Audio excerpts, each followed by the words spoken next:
C'était début décembre, et j'étais chez moi ce soir-là, profitant de ma journée de repos à me détendre près de la cheminée. Il faisait beaucoup trop froid, et il neigeait trop à mon goût. J'en ai profité pour faire quelques tâches dans la maison qui devaient être faites, mais c'était globalement une journée tranquille. Les informations tournaient en fond, et j'entendais parler des vents violents et des tempêtes de neige qui étaient attendues dès ce soir-là. Vers 5 heures, je commençais déjà à remarquer que les conditions météo se dégradaient dehors. Je me suis installé sur le canapé et ai changé de chaîne. Vers 7 heures, j'entendais le vent cogner contre la maison, et cela ressemblait vraiment à une tempête. Je me suis levé et suis allé à la fenêtre qui donnait sur l'arrière de la maison pour voir à quoi cela ressemblait. Au début, je n'ai vu que la neige tourbillonnant au sol avec presque aucune visibilité, mais ensuite, j'ai remarqué autre chose. Une silhouette marchait dans mon jardin. Mon terrain est assez grand et n'a pas de clôture, donc cela n'aurait pas été si surprenant s'il n'y avait pas eu cette tempête dehors. La personne marchait d'un pas normal, se dirigeant vers le fond de mon jardin, avant que la neige et l'obscurité ne m'empêchent de la voir davantage. Je suis resté à la fenêtre pendant 1 minute, essayant de l'apercevoir à nouveau et de comprendre ce qu'elle faisait, mais je n'ai rien vu d'autre. Honnêtement, j'étais inquiet pour cette personne, mais je ne comprenais pas non plus pourquoi elle était dehors par ce temps. Le fond de mon jardin menait à une route, mais elle ne conduisait nulle part avant plusieurs kilomètres, et ce n'était pas faisable à pied dans ces conditions. Je suis retourné à la télévision, mais je ne pouvais pas m'empêcher de penser à cette silhouette. À peine 5 minutes plus tard, quelqu'un a frappé à ma porte. Je suis allé ouvrir et en entr'ouvrant la porte, je me suis retrouvé face à un homme portant une épaisse veste d'hiver. Son nez était rouge vif et son visage était d'une pâleur glaciale, comme s'il était resté dans le froid pendant un long moment. Je ne pouvais pas être certain que c'était la même personne que j'avais vue dans mon jardin, mais c'était ma première hypothèse. « Puis-je vous aider ?» lui ai-je demandé. L'homme a esquissé un sourire humble et, à travers ses dents qui claquaient, m'a expliqué qu'il attendait qu'on vienne le chercher en voiture et qu'il voulait juste se réchauffer chez moi quelques minutes, le temps que son transport arrive. J'ai pris un moment pour répondre car j'ai réellement envisagé de l'aider, vu l'état du temps. Il est facile de dire qu'en aucune circonstance, on ne laisserait un inconnu entrer chez soi, mais quand une personne semble pratiquement mourir de froid sur votre seuil, la réponse n'est pas toujours si simple. Je lui ai dit qu'il pouvait attendre sur mon porche, qui était abrité de la neige grâce à un auvent, et je lui ai proposé de lui prêter une vieille veste si nécessaire. L'homme n'avait pas l'air ravi, mais il a simplement hoché la tête et s'est assis sur la chaise que j'avais là. J'ai refermé et verrouillé la porte, puis je suis monté à l'étage pour chercher une vieille veste. Elle était bien trop grande pour moi et en très mauvais état, mais évidemment, cela n'avait aucune importance dans cette situation. Je l'ai prise et suis redescendu, prêt à déverrouiller la porte et l'ouvrir. Mais quelque chose m'a soudainement arrêté. Je ne sais pas ce que c'était, mais j'ai hésité. Je me suis penché et ai regardé à travers le judas.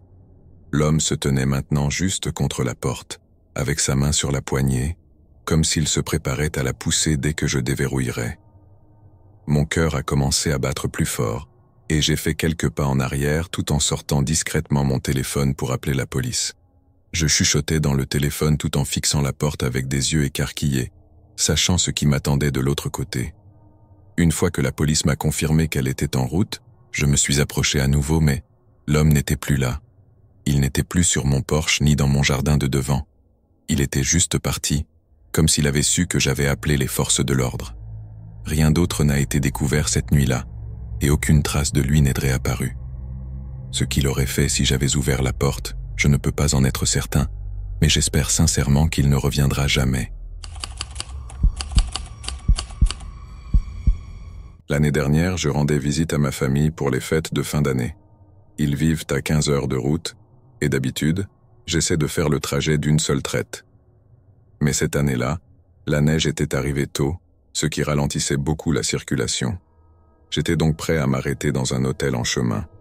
Je n'avais rien réservé à l'avance, car je ne savais pas jusqu'où je pourrais aller avant de devoir m'arrêter. Mon plan était simplement de m'arrêter quelque part et de voir si une chambre était disponible. Lorsque je suis parti, il neigeait à peine. Mais plus j'avançais, plus la neige tombait fort. Les routes étaient encore dégagées, mais tout le monde conduisait plus lentement et prudemment. Après 8 heures de route, je n'avais toujours pas parcouru la moitié du trajet. J'étais frustré, car il était déjà 9 heures du soir, et le voyage prenait beaucoup plus de temps que prévu. À ce moment-là, j'aurais dû être bien au-delà de la moitié, mais je me sentais obligé de continuer pour ne pas rendre le trajet du lendemain encore plus long. La neige s'était un peu calmée, mais elle s'était déjà accumulée sur la route, faute de chasse-neige. J'ai conduit aussi longtemps que j'ai pu, jusqu'à ce qu'il soit minuit, avant de décider que j'en avais assez et que j'avais besoin de dormir. Je suis sorti à la prochaine sortie et me suis garé sur le parking d'un petit motel. C'était un bâtiment long d'1 étage, avec environ 10 chambres. Comme je m'y attendais, ce n'était pas l'endroit le plus accueillant. L'extérieur avait l'air très vieux, et même les lumières du panneau étaient faibles, certaines étant complètement grillées. J'ai garé ma voiture près des chambres et je suis allé à l'entrée principale. À l'intérieur, il y avait une toute petite pièce avec une réception, mais un panneau était posé sur le comptoir indiquant « De retour dans 15 minutes » avec une petite image de tasse de café. Le fait que je sois arrivé pile pendant la pause du réceptionniste montrait bien mon manque de chance durant ce trajet. Je suis retourné dehors puis vers ma voiture, mais cette fois, en regardant autour du parking, j'ai remarqué quelque chose que je n'avais pas vu avant. Il était complètement vide. Je suis resté un moment dans le froid, observant, mais je n'ai vu aucune voiture. De plus, le parking ne semblait même pas avoir accueilli de voiture ce soir-là. Je suis remonté dans ma voiture et j'ai allumé le chauffage pour me réchauffer en attendant. Le fait de ne voir aucune voiture ni personne à la réception m'a fait douter que le panneau annonçait réellement une pause. De toute façon, il n'y avait pas d'autre endroit à moins de 15 minutes, donc je ne savais pas où l'employé aurait pu aller. Je me suis assis et j'ai essayé de réfléchir à la suite, mais j'étais tellement fatigué que je me suis finalement endormi sur mon siège. Quand je me suis réveillé, plusieurs heures avaient dû passer. La neige tombait à nouveau en abondance et le vent faisait balancer ma voiture. Je me suis redressé et j'ai regardé vers l'entrée du motel, mais immédiatement, j'ai croisé le regard d'un homme qui me fixait à travers ma fenêtre. J'ai sursauté en arrière et il s'est éloigné en criant quelque chose en direction du parking. Je l'ai suivi des yeux et j'ai vu un camion de l'autre côté du parking. Un autre homme est sorti du côté conducteur et a commencé à marcher vers moi.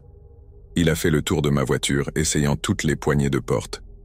Je me suis ressaisi et ai mis la marche arrière, essayant de reculer. Mais mes roues glissaient dans la neige. Les hommes se déplaçaient plus vite maintenant, l'un criant à l'autre de venir casser la vitre arrière. Je continuais à essayer de manœuvrer ma voiture pour sortir de cette épaisse couche de neige. Mais le bruit soudain de la vitre qui se brisait compliquait tout encore plus. L'un des hommes a alors passé la main à travers la fenêtre cassée pour essayer d'ouvrir la porte. Mais juste au moment où il a réussi à mettre la moitié de son corps dans la voiture et à ouvrir la portière, j'ai enfin trouvé de la traction et j'ai fait tourner la voiture. L'homme est tombé en dehors et l'autre a essayé de monter dans son camion pour me suivre. J'ai réussi à quitter le parking. Une fois de retour sur la route, ils ont arrêté de me poursuivre. Même si je ne me sens pas entièrement responsable, je n'aurais certainement pas dû m'endormir sur ce parking, surtout en plein milieu de nulle part comme ça. Ce que ces hommes avaient prévu de faire reste un mystère. Ils étaient manifestement préparés, et cela donnait presque l'impression qu'ils savaient que ce parking de motel était un endroit facile pour cibler des gens. Quoi qu'il en soit, je ne le saurais probablement jamais. Cela fait maintenant presque 2 ans que je livre des pizzas. Ce n'est pas exactement ce que j'avais imaginé en m'installant dans cette petite ville tranquille, mais ça paie les factures. Au début, je cherchais juste un petit boulot pour m'aider en attendant de décrocher un poste en marketing, mais plus j'y travaillais, plus je réalisais que ce travail de livraison me donnait une certaine liberté dont j'avais besoin, du moins pour un temps. Mais il y a une chose que j'ai apprise au fil de ces heures de travail. Être une femme dans cette industrie transforme le travail le plus banal en un jeu de chat et de souris. Chaque client, dès qu'il m'aperçoit à sa porte, devient une menace potentielle. Ce qui est une simple livraison pour un homme devient quelque chose de totalement différent quand c'est moi, une femme d'1,60 m et pesant à peine 55 kilos, tenant une boîte de pizza comme un bouclier. Les clients réguliers sont en général assez gentils, surtout des familles avec des enfants, des couples âgés ou des employés de bureau coincés en soirée. Mais il y a aussi ceux qui attendent ce coup de sonnette avec un peu trop d'impatience, qui ouvrent la porte un peu trop rapidement, leurs yeux traînant un peu trop longtemps. Ceux qui demandent mon prénom même s'il est bien inscrit sur le reçu, ou qui se penchent un peu trop près en me tendant leur argent. J'ai appris à garder mes distances, à toujours rester suffisamment en retrait pour qu'il y ait un espace entre nous lorsque la porte s'ouvre. J'ai vite compris ces petits trucs. Malgré tous ces clients un peu trop insistants, j'ai réussi à rester professionnel. Pas de mauvaises rencontres, pas de situation où mon instinct me criait de fuir. Jusqu'à il y a quelques jours. C'était un vendredi après-midi, juste après le déjeuner. Un de ces horaires où l'on se sent en sécurité, où l'on baisse sa garde. Le soleil brillait, les routes étaient dégagées. On oublie facilement à quel point les choses peuvent vite changer. Je partais récupérer une commande quand j'ai remarqué un gros pick-up derrière moi, un vieux modèle de Chevrolet. Il était équipé de ces pare-chocs en acier qui semblent faits pour défoncer n'importe quoi, et il avait un drapeau confédéré flottant fièrement à l'arrière. Dès que je l'ai vu, j'ai senti mon estomac se nouer. Au début, j'ai pensé qu'ils étaient juste impatients, comme beaucoup de gars qui conduisent ce genre de véhicule, collant un peu trop, pressés de doubler. Mais le moteur a vrombi et l'avant du camion s'est rapproché, presque au point de toucher mon petit Toyota. Le soleil se reflétait sur le pare-brise, mais je pouvais distinguer leurs silhouettes sombres derrière la vitre. Ils étaient deux, penchés en avant comme s'ils préparaient quelque chose. J'ai essayé de rester calme, de relâcher doucement l'accélérateur en espérant qu'ils me dépasseraient, mais au lieu de cela, ils ont soudainement déboîté, me doublant sur cette route étroite à deux voies, puis coupant brusquement devant moi, me forçant à me ranger sur l'accotement. Le gravier a volé sous mes pneus, alors que je luttais pour garder le contrôle de ma voiture. Ils ont klaxonné longtemps et fort, et j'ai aperçu l'un d'eux sortir la tête par la fenêtre en riant, avant de filer à toute vitesse sur la route. Je restais un moment immobile, les mains agrippées au volant, mes jointures devenant blanches. Mon téléphone vibrait dans le porte-gobelet, probablement l'application qui me signalait une nouvelle commande, mais je ne bougeais pas. Je fixais les feux arrière du camion disparaissant au loin, sentant l'adrénaline parcourir mon corps comme une décharge électrique.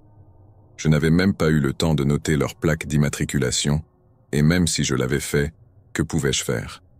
Appeler la police et dire que j'avais été poussé hors de la route?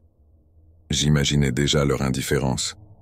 Alors, je fis la seule chose qui me semblait raisonnable. Je pris une grande inspiration, je secouai la tête pour me calmer, et je repris la route. Après tout, quelles étaient les chances que je revoie ces types un jour? 2 jours plus tard, une commande changea tout. Elle arriva en fin d'après-midi, juste au moment où le soleil commençait à disparaître derrière les arbres. L'adresse se trouvait en périphérie de la ville, dans un endroit que je n'avais jamais vu auparavant. Ce n'était pas si rare, mais quelque chose me paraissait étrange, presque inquiétant. Peut-être était-ce parce que le client avait appelé pour passer commande, au lieu d'utiliser l'application. Aujourd'hui, presque tout le monde utilise l'application. C'est tellement plus pratique. Pourtant, me voilà roulant sur une route isolée, en direction d'un client que j'appréhendais déjà de rencontrer. Le chemin d'accès à la maison était long, serpentant à travers des rangées d'arbres denses, un simple chemin de terre qui s'enfonçait dans les bois. Dès que je tournais sur ce chemin, je sentis mon estomac se tordre. Les ombres des arbres engloutissaient les derniers rayons de lumière, projetant autour de moi une obscurité oppressante. Mes phares peinaient à percer les ténèbres, et je devais rouler au ralenti pour éviter les nids de poules. C'est alors que je le vis. Garé un peu plus loin, sur le côté du chemin d'accès, le même camion que celui d'il y a 2 jours.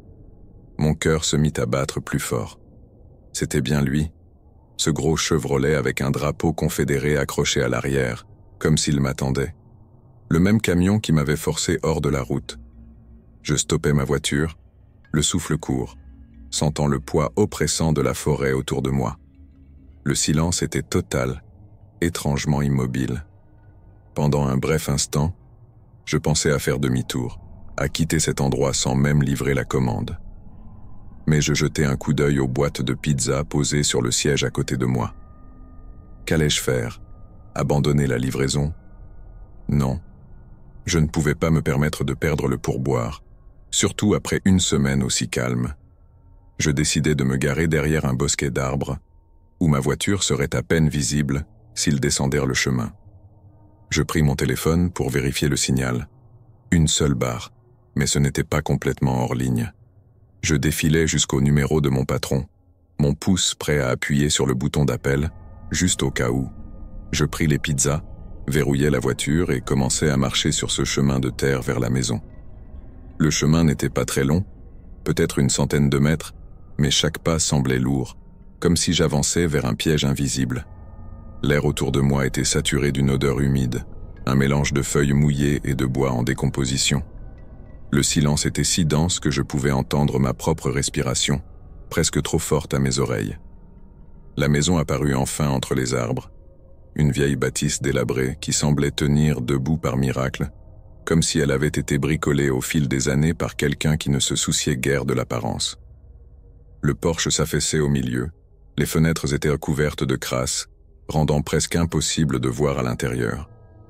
Une clôture séparait la maison du reste de la propriété, et en m'approchant, je remarquai une silhouette assise sur le porche, se balançant doucement dans un vieux fauteuil en bois. Il me fixait sans bouger. Mon souffle se coupa lorsque l'homme se leva et fit un signe de la main, un geste paresseux. Je le reconnus immédiatement. C'était l'un des types du camion, celui qui avait ri en me poussant hors de la route. Il portait toujours la même casquette de baseball sale et un t-shirt taché qui épousait son corps trapu. « Hé, la fille de la pizza !» lança-t-il, sa voix résonnant dans la cour. Je hochai la tête en guise de réponse, incapable de parler, la gorge nouée par la peur. Mes mains agrippaient si fort les boîtes de pizza que j'avais l'impression que j'allais les écraser. Il sourit, dévoilant une rangée de dents jaunies. « Je pensais pas qu'on te reverrait si tôt, » dit-il, son sourire s'élargissant encore plus. Mon estomac se noua. L'homme descendit les marches du porche et contourna la maison, disparaissant de ma vue. Je restai là un instant, immobile près de la clôture, incertaine de la suite à donner. Puis, un autre homme apparut à l'arrière de la maison, plus grand et plus maigre, mais avec le même air négligé et huileux. Il me fit un signe de la main, tout comme le premier. « Désolé pour l'autre jour », dit-il en s'approchant de la clôture. « On voulait pas te faire peur, c'était juste pour rigoler, tu vois. Mais je me sens mal, vraiment. » Il s'avança encore un peu, juste assez pour que je puisse voir l'éclat dans ses yeux. Ce n'était pas de la sympathie, il s'amusait de la situation, se moquant de moi. « J'ai un gros pourboire pour toi », dit-il en sortant une liasse de billets de sa poche. « Allez, entre, on va arranger ça. » J'hésitais, jetant un regard derrière moi vers ma voiture, dissimulée parmi les arbres. Mon téléphone était toujours dans ma poche. Je pouvais appeler mon patron et lui expliquer la situation. Mais, est-ce que quelqu'un arriverait ici à temps? L'homme agita la liasse de billets et fit signe d'avancer, un sourire presque moqueur aux lèvres. « Allez, on ne mord pas. À moins que tu le veuilles, bien sûr. » Il rit, un rire grave et laid qui fit monter un frisson glacé le long de mon dos. Contre toute logique, je passai la clôture, gardant les yeux fixés sur lui en permanence. Les boîtes de pizza me semblaient lourdes, mais ce n'était pas le poids des cartons qui me pesait. C'était cette sensation oppressante d'avoir franchi une limite dont je pourrais ne jamais revenir. Je marchais vers la maison, mes pas lents et hésitants. L'homme me souriait toujours, m'encourageant d'un geste de la main. Le premier gars réapparut soudain de l'autre côté de la maison, tenant quelque chose dans ses mains. Je plissai les yeux pour voir de quoi il s'agissait, et compris soudainement avec horreur ce que c'était. Des laisses, épaisses et robustes, et au bout de ces laisses, 2 énormes rottweilers, les crocs dévoilés, grognant d'un grondement profond qui résonnait dans mon ventre. Les chiens tiraient sur leurs colliers, leurs yeux rivés sur moi, les babines retroussées. L'homme qui tenait les laisses esquissa un sourire encore plus large. Sans un mot, il lâcha les chiens. Je n'ai même pas réfléchi, j'ai juste couru. Les chiens se ruèrent sur moi en un instant, leur grognement se transformant en aboiement féroce alors qu'ils traversèrent la cour à toute vitesse. Derrière moi, j'entendais les 2 hommes rire, crier et applaudir. comme si tout cela n'était qu'un jeu sordide. Mes jambes me brûlaient, alors que je sprintais vers la clôture, le bruit des pattes martelant le sol bien trop près. Dans un moment de pur instinct, je fis la seule chose qui me vint à l'esprit. Je lançai les boîtes de pizza par-dessus mon épaule. Les chiens se jetèrent sur les cartons, les déchirant avec une frénésie dévastatrice. Profitant de cette distraction, je franchis la clôture et me ruai vers ma voiture. Mes mains tremblaient si fort que j'ai failli laisser tomber mes clés. Mais heureusement, j'ai réussi à ouvrir la portière et à me jeter à l'intérieur. Je verrouillai rapidement les portes. Les pneus dérapèrent dans la terre alors que j'accélérais, la maison et le camion disparaissant dans mon rétroviseur. Je n'ai pas arrêté de conduire jusqu'à ce que je sois de retour au magasin. Mes mains tremblaient encore tandis que je racontais ce qui venait de se passer à mon responsable. Au début, il ne me crut pas. Qui l'aurait fait? Mais quand je lui montrai la vidéo que j'avais enregistrée avec mon téléphone, où l'on voyait l'un des hommes rire pendant que les chiens me poursuivaient, son visage devint livide. Nous avons signalé l'incident à la police. Bien sûr, ils n'ont pas fait grand-chose, juste une contravention et une amende. Mais il s'avéra que cet homme, un certain René, était connu de la ville depuis des années pour causer des problèmes, toujours dans les ennuis, en prison un jour, dehors le lendemain. Après ce qui m'était arrivé, les gens de la ville cessèrent de tolérer ses frasques. Pour la première fois, ils se liguèrent contre lui et n'hésitèrent pas à appeler la police chaque fois qu'il dépassait les limites. Quant à moi, je livre toujours des pizzas. Mais désormais, chaque fois que je m'arrête devant une maison, je m'assure de garer ma voiture là où je peux partir rapidement. Je travaillais pour une petite entreprise de livraison dans une petite ville où tout le monde connaissait la vie de tout le monde. Délices Livrées n'était pas un de ces grands services comme Uber Eats ou DoorDash. C'était plutôt une initiative locale, une petite start-up privée gérée par un couple du coin qui gagnait juste assez pour tenir. On pourrait croire que le nom de l'entreprise donnait un air sympathique, mais il y avait quelque chose de dérangeant dans les livraisons de nuit qui me faisait frissonner. Les rues, habituellement animées pendant la journée, devenaient sombres et silencieuses sous la faible lueur des lampadaires. Mon travail était simple, récupérer la nourriture et la déposer. J'avais pris le rythme de conduire à travers des quartiers tranquilles, observant les lumières des maisons qui s'allumaient et s'éteignaient, alors que les gens s'installaient pour leur soirée. La plupart des clients étaient amicaux, me faisant signe de leur porte ou me remerciant rapidement derrière leur masque. À force, je commençais à reconnaître les gens, les petites villes, c'est comme ça. J'apprenais leurs habitudes, ceux qui commandaient des pizzas tard le soir, les familles qui demandaient toujours des frites en plus, et le gars qui donnait 5 $ de plus si je ne faisais pas de bruit. Mais bien sûr, il y avait des exceptions, des gens qui me mettaient en mal à l'aise et j'évitais certains quartiers, surtout la nuit. Puis il y avait Eliane. Eliane habitait dans une vieille partie de la ville, juste à côté du lycée, là où les maisons avaient clairement vu de meilleurs jours. Les pelouses étaient envahies par les mauvaises herbes, négligées par leurs propriétaires. Elle commandait toujours la même chose, du poisson frite. À chaque fois, elle donnait les mêmes instructions, frapper et attendre qu'elle vienne à la porte. Rien d'inhabituel sauf qu'elle prenait toujours son temps, m'invitant à entrer avec un étrange sourire figé sur son visage, un sourire qui n'atteignait jamais ses yeux.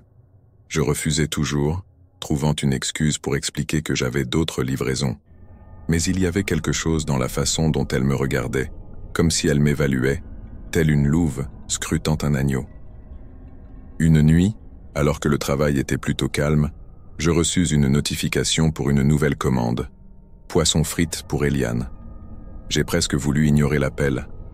L'horloge indiquait 22h15 et il ne me restait qu'1 heure de service. C'était une grosse commande, plus grande que d'habitude, et comme les pourboires de la soirée étaient bien maigres, j'ai décidé, malgré mon instinct, d'accepter la course. Je me suis rendu au restaurant pour récupérer la commande, mais mon estomac était déjà noué. La rue dehors était plongée dans l'obscurité, et le néon clignotant du restaurant projetait une ombre étrange et déchiquetée sur le parking. Même le restaurant semblait plus silencieux que d'habitude, presque comme si toute la ville dormait, sauf moi et Eliane. J'ai pris le sac brun lourd déjà imbibée de graisse, et je suis parti en direction de chez elle. La maison d'Eliane se démarquait dans le quartier. Une bâtisse de 2 étages qui s'affaissait, la peinture s'écaillant avec des stores déchirés par endroits, sûrement à cause des chats. La lumière du porche était faible, à peine assez pour illuminer les marches, et lorsque je me suis garé devant, j'ai hésité. Il y avait quelque chose de différent cette nuit-là. La maison semblait plus sombre, presque comme si elle m'attendait. Des sacs de poubelle traînaient sur le porche, et un vieux fauteuil en décomposition se trouvait près de la porte d'entrée. La maison entière était dans un état de délabrement complet, reflet de la propriétaire elle-même. J'ai pris une grande inspiration, essayant de me débarrasser de ce sentiment de malaise qui me montait le long de la colonne vertébrale, et j'ai attrapé la commande. Je suis monté sur son porche, remarquant une odeur aigre dans l'air, presque comme de la viande pourrie, mêlée à quelque chose d'autre, peut-être de la sueur. C'était une de ces odeurs qui vous font dresser les poils sur la nuque. J'ai frappé une fois à la porte et elle s'est ouverte en grinçant toute seule.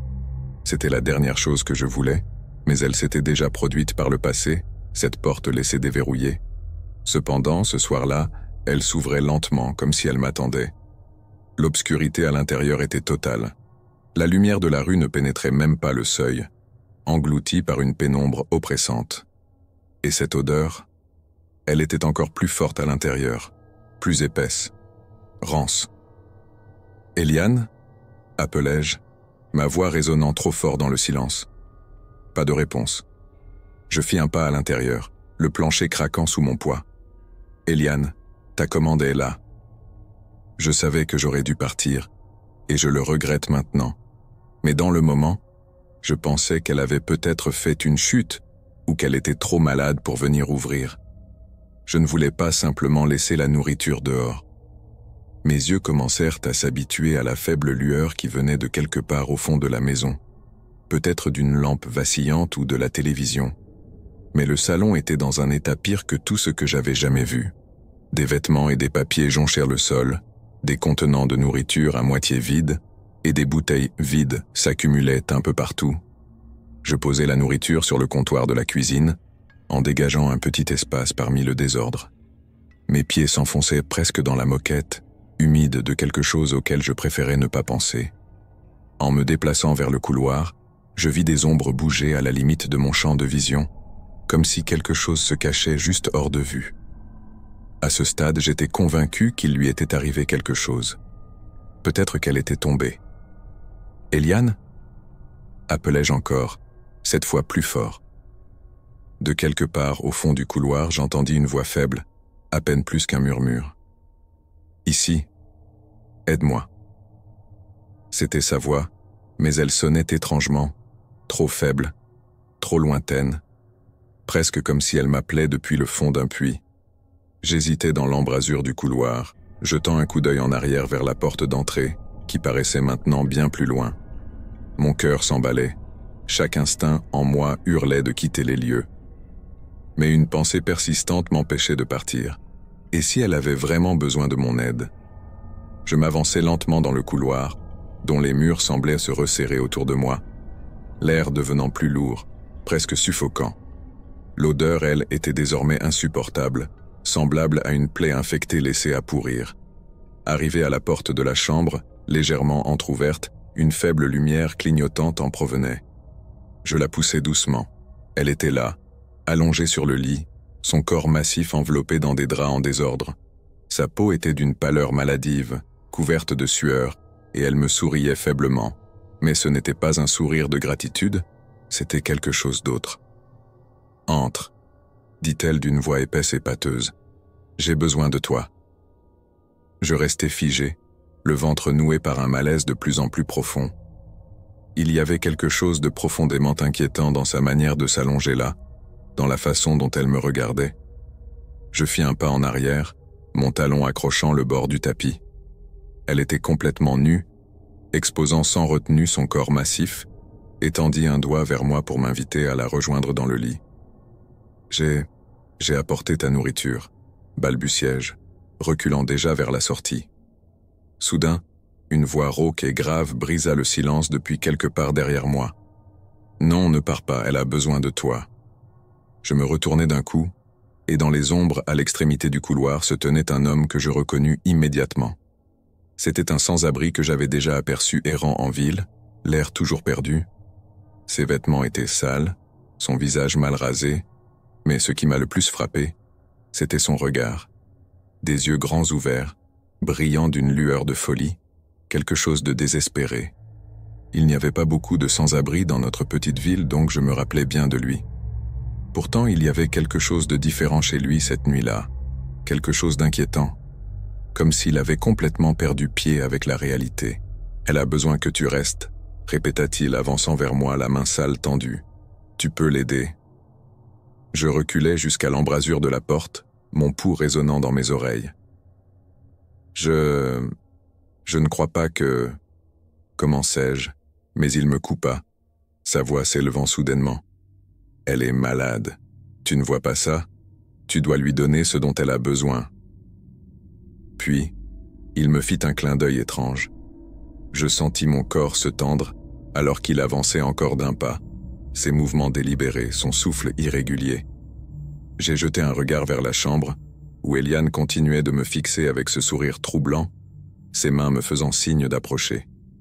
Les murs semblaient se refermer autour de moi, l'air devenant encore plus lourd, presque irrespirable. Ce n'était pas une simple demande étrange. C'était quelque chose de bien plus sombre, de bien plus dérangeant. Je me retrouvais acculé, contre le mur, et l'ampleur de la situation s'imposa enfin à moi. J'étais piégé.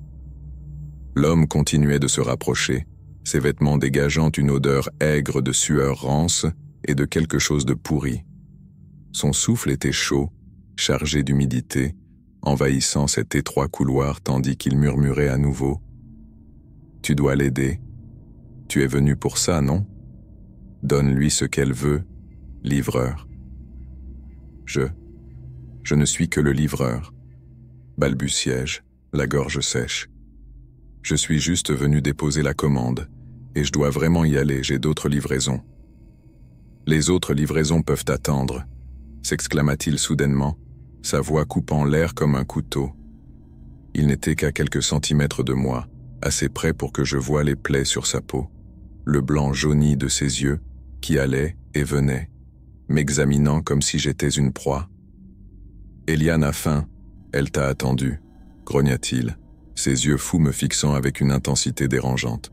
« Donne-lui ce qu'elle veut et laisse-moi regarder. » Derrière moi, la voix d'Eliane se fit entendre, douce, mais teintée d'une étrange insistance. « S'il te plaît, ne pars pas. » Elle étira les mots, chaque syllabe dégoulinant de désespoir, ce qui me fit frissonner encore plus. « Reste avec nous, tu vas aimer ça. On prendra soin de toi. » Je tournai la tête vers elle. Elle s'était redressée à moitié, son large corps pâle à peine couvert par le drap mince, maintenant emmêlé autour de ses jambes.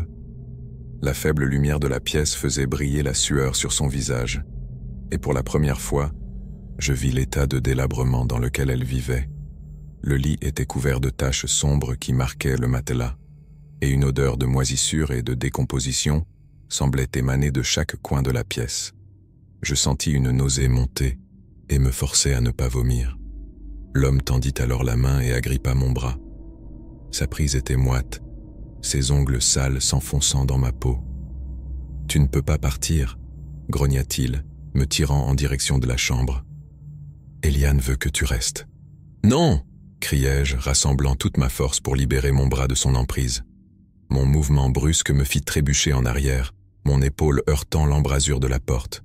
« Je ne vais pas rester. Je ne veux pas faire partie de ça, peu importe ce que vous faites ici. » Le visage de l'homme se tordit en un rictus de colère, ses lèvres se retroussant pour dévoiler des dents jaunes et craquelées. « Tu ne peux pas partir, » siffla-t-il, sa voix basse et menaçante. « Pas avant qu'elle ait obtenu ce qu'elle veut. » Je n'avais aucune intention de découvrir ce qu'il voulait dire par là. Je fis volte-face et me lançai dans le couloir, mes pieds martelant le tapis usé alors que je courais vers la porte d'entrée. Derrière moi, j'entendais ses pas lourds, son souffle rauque et irrégulier qui se rapprochait. La voix d'Eliane me suivait, douce et chantante. « Reviens, ne t'enfuis pas. » J'atteignis enfin la porte d'entrée et l'ouvris d'un coup, mes mains tremblantes, alors que l'air frais de la nuit me frappait au visage.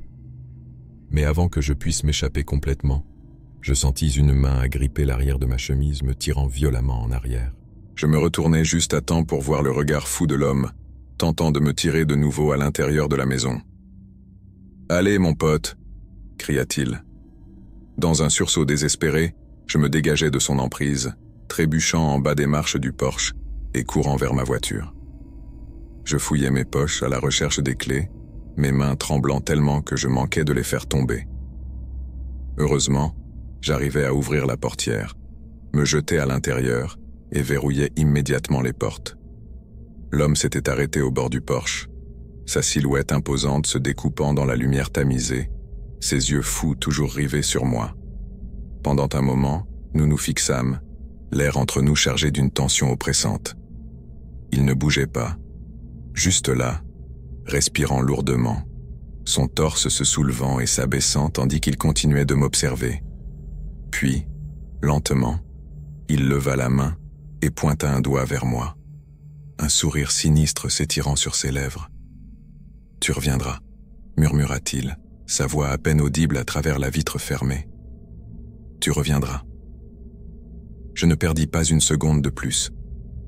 J'allumai le moteur et quittai l'allée en trombe, les pneus crissant sur l'asphalte alors que je m'éloignais à toute vitesse. Je ne regardais pas en arrière, je n'osais même pas. L'image d'Eliane et de cet homme, quoi qu'ils aient pu planifier, était gravée dans mon esprit. Je continuais de rouler, mes mains serrées sur le volant, les jointures blanchies par la peur et l'adrénaline qui me parcouraient encore le corps. Quand je finis par arriver sur le parking derrière les bureaux de Délices Livrées, j'eus enfin l'impression de pouvoir respirer de nouveau. Le poids oppressant qui m'avait suivi depuis la maison semblait s'alléger un peu, mais une sensation de malaise persistait, comme une ombre qui rampait le long de ma nuque. Je restai assis dans la voiture pendant un moment, mon cœur se calmant lentement, tentant de donner un sens à cette situation absurde. Comment avais-je pu me retrouver là-dedans ? Je lui avais déjà livré plusieurs fois, mais c'était complètement différent. Ce n'était pas juste une vieille dame un peu étrange, c'était quelque chose de plus sombre, de plus sinistre. Je pris mon téléphone et appelai mon patron, le propriétaire de Délices Livrées. Bien que l'heure fût tardive, il décrocha, la voix encore endormie. « Oui, quoi de neuf ?»« Je viens de quitter la maison d'Eliane, » dis-je, essayant de garder ma voix stable malgré les tremblements. Quelque chose de vraiment bizarre s'est passé. Elle a quelqu'un avec elle, un type. Il a essayé de m'attraper, et j'ai failli ne pas m'en sortir. Un silence s'installa de l'autre côté de la ligne. Il y a quelque chose de séduisant dans la commodité, ce genre qui t'attire lentement jusqu'à ce que tu te retrouves piégé dans sa toile. Après avoir emménagé seul, c'est devenu un mode de vie. Je n'étais pas paresseux, en soi. J'avais un bon travail, une vie sociale, tout ce qu'une personne de 20 et quelques années devrait avoir. Mais si je pouvais éviter de m'occuper du monde extérieur, je le ferais sans hésiter.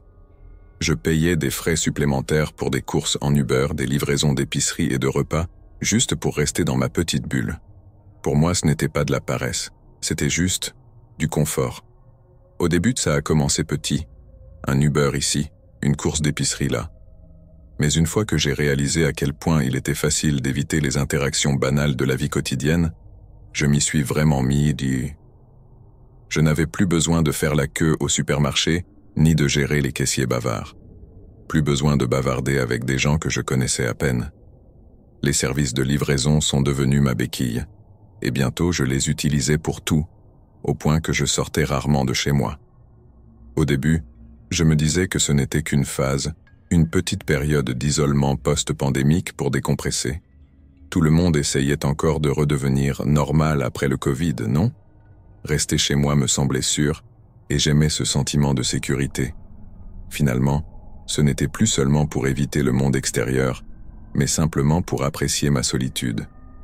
J'ai gardé mon travail, je gérais mes amitiés par SMS, et je passais la plupart de mes week-ends seul, moi et mon petit chien blotti contre moi sur le canapé, à regarder des séries en boucle.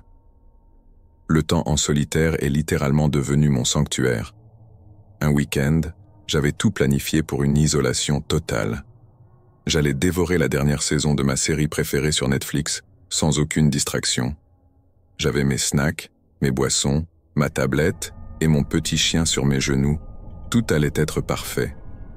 La seule chose qui manquait était un burrito de mon restaurant mexicain préféré, à 2 pas de chez moi. Rien de trop extravagant, juste un gros burrito aux carnitas avec des chips et du guacamole pour accompagner ma soirée. Il devait être autour de 20 heures.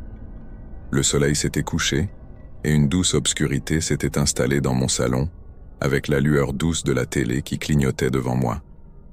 J'ai ouvert l'application de livraison de nourriture, passé ma commande et bien sûr sélectionné l'option sans contact. C'était un de ces week-ends où je ne voulais absolument aucune interaction, même pas avec le livreur. Juste déposer la nourriture, prendre une photo et partir. Parfait. La commande a été acceptée rapidement et on m'a donné une estimation de 20 minutes. Je me suis enfoncé, dans le canapé, lançant la série et en jetant un coup d'œil occasionnel à mon téléphone pour suivre l'avancée de la livraison. 20 minutes sont passées, puis 30, sans aucun coup ni notification. J'ai attendu encore 5 minutes, puis peut-être 10. Finalement, mon téléphone a vibré. C'était le livreur. Désolé, pour le retard. Il y a eu un problème au restaurant, mais ne t'inquiète pas, j'ai réglé ça et je suis en route maintenant. Un soulagement m'a envahi, même si, je l'admets, quelque chose dans la situation me paraissait étrange, sans vraiment savoir pourquoi. J'ai simplement répondu « merci » en rappelant que c'était une commande sans contact. Je ne voulais pas être dérangé. Surtout dans cet état d'esprit « ne me parle pas » dans lequel j'étais déjà. Je n'ai pas eu de réponse de sa part. J'ai repris mon visionnage, mais mon attention commençait à se disperser, et l'inquiétude initiale revenait lentement. Ce n'était pas seulement le retard. C'était quelque chose dans son ton, ou peut-être l'absence de ton. Pas de « désolé pour l'attente » ou de « j'espère que tu apprécieras ». Juste ce bref « je suis en route ». Les phares ont finalement traversé la fenêtre de mon salon, me ramenant à la réalité. J'ai mis la télé en sourdine et écouté, attendant d'entendre des pas s'approcher, un sac posé, puis des pas qui s'éloignent. Mais au lieu de cela, tout ce que j'entendais, c'était le silence. Je fixais la porte, sentant une tension grandissante dans ma poitrine. Il aurait dû être parti depuis longtemps, mais quelque chose semblait le retenir. J'ai hésité à jeter un œil par la fenêtre, mais cela me semblait un peu trop risqué, comme si je dévoilais trop. Au lieu de cela, j'ai attrapé mon téléphone et ouvert la caméra de ma sonnette connectée. Il était là, debout, juste devant la porte, tenant le sac et ne bougeant pas, ne frappant pas non plus, simplement immobile. « Mais qu'est-ce que c'est que ça ?» ai-je murmuré. Il restait figé, fixant droit devant lui, comme s'il attendait quelque chose. 5 minutes passèrent, puis 10. Il ne bougeait pas d'1 centimètre. Mon cœur battait à tout rompre, et l'inquiétude s'était transformée en une véritable angoisse. Ce n'était pas normal. Hésitant, j'ai fini par lui envoyer un message. « C'est sans contact, merci de laisser le sac sur le porche. » Quelques secondes plus tard, j'ai reçu une réponse. « Il faut que tu sortes et le prennes. Je ne peux pas partir tant que tu ne l'as pas pris. » Je fixai le message, mes doigts commençant à trembler. J'ai vérifié l'application pour confirmer que j'avais bien sélectionné l'option sans contact. Pourquoi insistait-il pour que je sorte? Le nœud dans mon estomac se serrait encore davantage. « Laisse-le simplement, » ai-je répondu. « C'est déjà payé. Tu n'as rien à confirmer. » Aucune réponse. J'ai de nouveau vérifié la caméra de la sonnette, et cette fois-ci, il fixait directement l'objectif. Ses yeux paraissaient étrangement vides, et son visage arborait un sourire forcé, grotesque.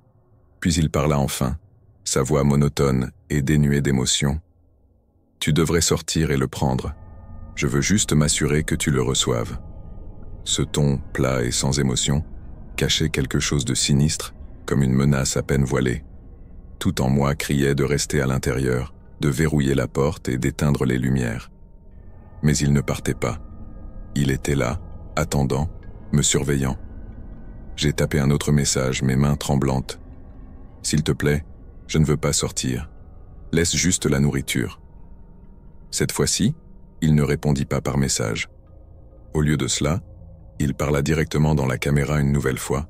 « Allez, je vois la lueur de ta télé. Ça ne te prendra qu'une seconde. » Son ton avait changé, devenant presque familier, comme si nous étions de vieux amis en train de discuter.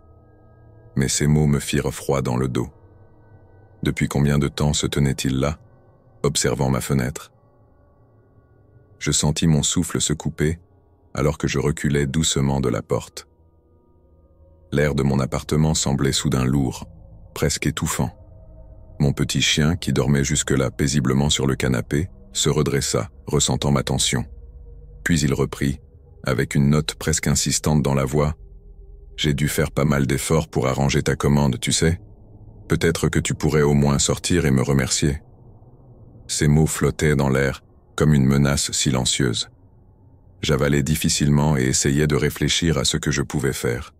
Clairement, il n'allait pas partir de lui-même, mais je ne voulais vraiment pas ouvrir cette porte ni le voir en personne. Mes options se réduisaient rapidement. « Très bien », murmurai-je, la voix basse, presque pour moi-même. Mes mains tremblaient toujours en déverrouillant la porte. Je l'ouvris juste d'une étroite fente, assez pour croiser son regard. Son sourire avait quelque chose de profondément troublant, particulièrement de près. C'était presque comme s'il avait peint ce sourire sur son visage, et sa peau avait un teint pâle et malsain. Et l'odeur, mon Dieu, l'odeur. Elle me heurta comme une vague, sueur rance, terre et quelque chose de pourri qui flottait en arrière-plan. Il me tendit le sac mais ne le lâcha pas tout de suite. Un frisson glacé parcourut mon dos alors que j'approchais ma main pour attraper le sac. Son étreinte semblait même se resserrer sur le sac. « Je pense que je mérite plus qu'un simple merci-on », dit-il, sa voix suintant d'une tonalité visqueuse. Il se pencha un peu plus près, ses yeux scrutant mon visage. « Peut-être que tu pourrais m'inviter à entrer. » Mon cœur s'emballa, battant à tout rompre. Je forçai un sourire en me reculant prudemment et en serrant la poignée de la porte. Je ne peux pas faire ça. Mon colocataire est très malade et personne n'est autorisé à entrer, balbutiai-je, priant pour qu'il s'en aille. En réalité, je vivais seul, mais j'avais désespérément besoin qu'il parte. Son regard se tourna vers l'intérieur, vers la lueur de la télévision derrière moi. Son sourire s'effaça légèrement. « Ton colocataire ?» demanda-t-il un air dubitatif. « C'est étrange. Je n'ai vu personne d'autre ici toute la soirée. » Je me figeais, sentant mon sang se glacer. Il n'avait donc pas simplement attendu à ma porte, mais observé ma maison, observé mes mouvements. Mon cœur battait si fort que j'avais l'impression qu'il résonnait dans tout mon corps, et ma peau frissonnait à l'idée que cet homme savait plus de choses sur moi que je n'aurais jamais dû le permettre. Il fallait mettre fin à cela, maintenant.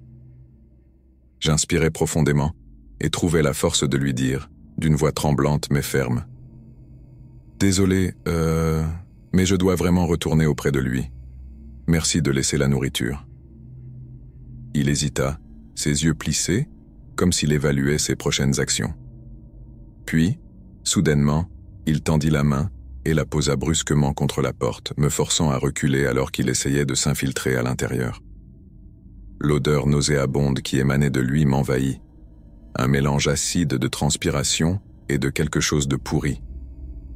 Je poussai un cri et lançai tout mon poids contre la porte, utilisant chaque once de ma panique pour le repousser. Il était plus fort que ce que j'avais imaginé. Ses mains sales agrippaient l'encadrement, mais, animé par une peur viscérale, j'ai réussi à le repousser dehors. La porte claqua et je l'ai verrouillée en vitesse.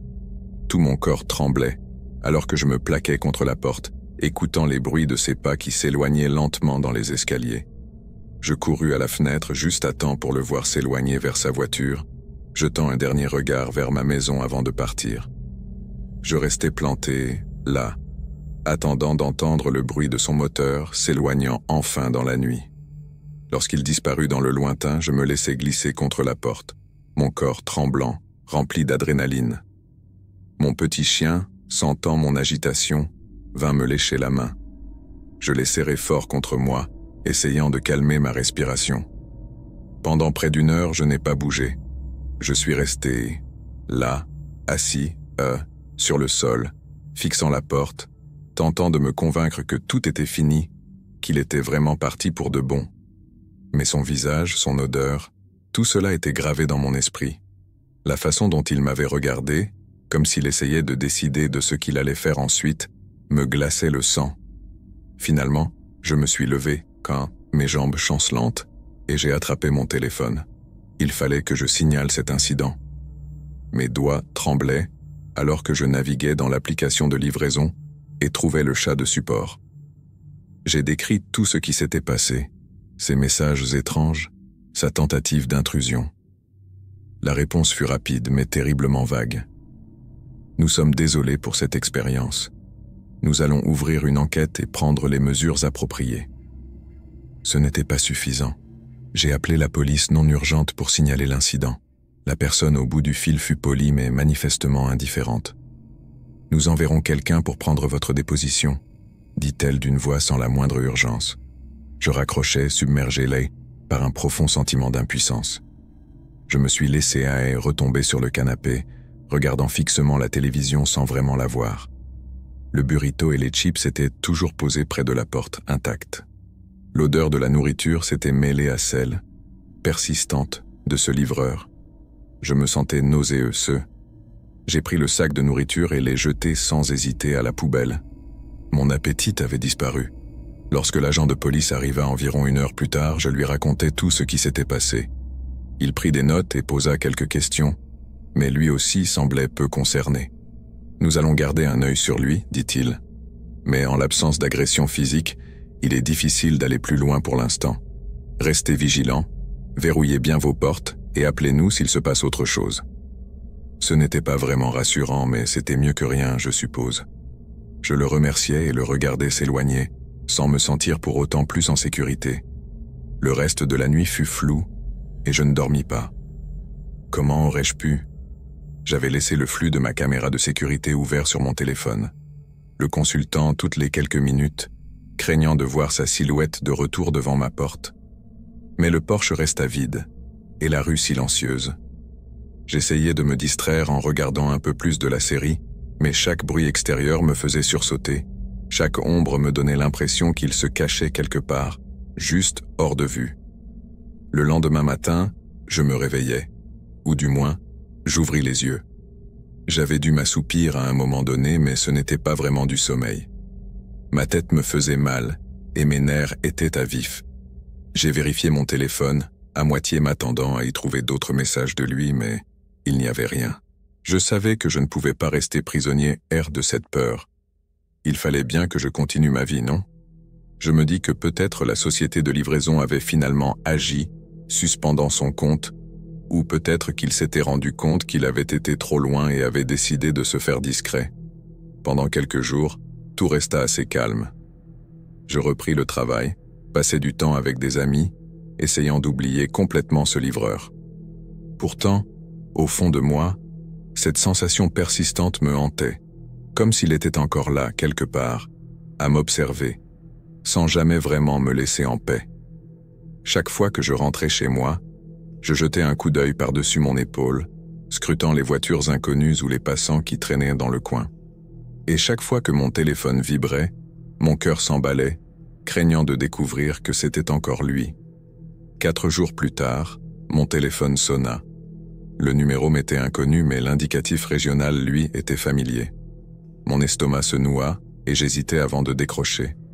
Lorsque je répondis, il y eut un bref silence, puis une voix se fit entendre. « Salut, c'est moi. » Je restai figé, le téléphone collé à mon oreille, le sang glacé.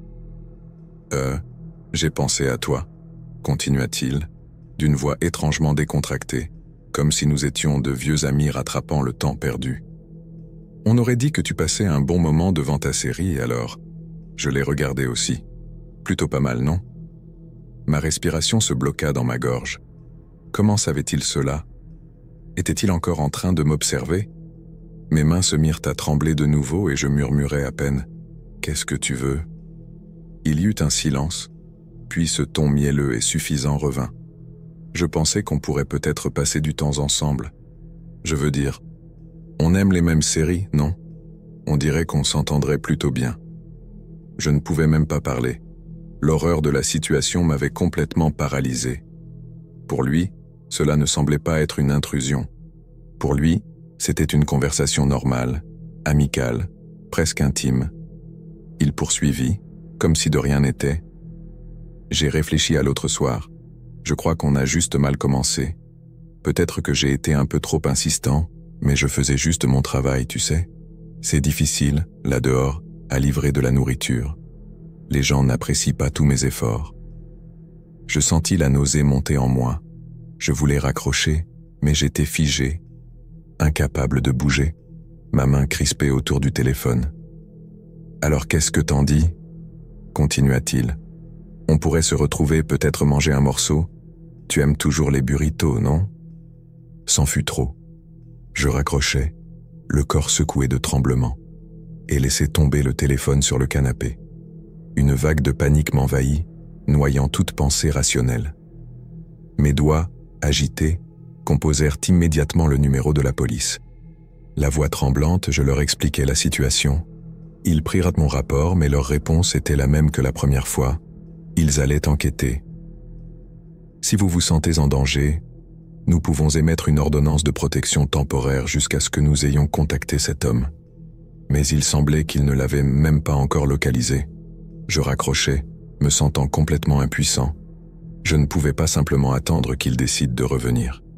Les jours suivants, je restais constamment sur le qui-vive, évitant de sortir de chez moi autant que possible. Je n'ouvrais pas la porte, je n'osais même pas commander de la nourriture. Le monde extérieur me semblait désormais une menace, chaque bruit une alerte potentielle du retour de cet homme. La police me contacta une fois pour me dire qu'il continuait à surveiller la situation, mais il était clair qu'il ne progressait pas vraiment. Puis un soir, c'est arrivé de nouveau. En rentrant du travail, fatigué et stressé, je trouvais, posé sur le seuil de ma porte, un sac en papier brun avec mon nom écrit dessus. À l'intérieur, la même commande que la dernière fois, burrito de carnitas, chips et guacamole. Je n'avais rien commandé. Je restais là, fixant le sac, une angoisse glaciale montant en moi comme un poison. Ce n'était pas une simple livraison, c'était un message. Il savait où j'habitais, connaissait ma routine et voulait me rappeler qu'il n'avait rien oublié, qu'il pouvait revenir quand il le voulait. Cette fois-ci, je n'ai même pas touché la nourriture. Je n'osais pas m'en approcher. J'ai verrouillé la porte immédiatement et appelé la police les mains tremblantes en leur racontant ce nouveau développement. Cette fois, il semblait qu'ils prenaient la situation plus au sérieux. Ils envoyèrent quelqu'un pour prendre une déposition formelle et, enfin, émirent une ordonnance de protection. Mais au fond de moi, je savais que cela ne suffirait pas. Comment un simple papier pouvait-il me protéger de cet homme? Les jours suivants, il ne revint plus en personne, du moins pas que je sache. Mais de temps en temps, je recevais un message d'un numéro inconnu ou un email d'une adresse étrange, me demandant si j'avais aimé la série ou si je voulais traîner ensemble. À chaque message, je le signalais aux autorités, mais il y avait si peu qu'elles pouvaient faire. Il semblait insaisissable, toujours à la limite, sans jamais se montrer assez pour être attrapé. Finalement, les messages cessèrent. Les semaines passèrent sans aucun signe de lui, et peu à peu, j'ai commencé à me détendre. Peut-être avait-il enfin décidé de passer à autre chose, ou peut-être avait-il trouvé une nouvelle victime à tourmenter. Quoi qu'il en soit, je ne pouvais qu'être reconnaissant qu'il soit parti.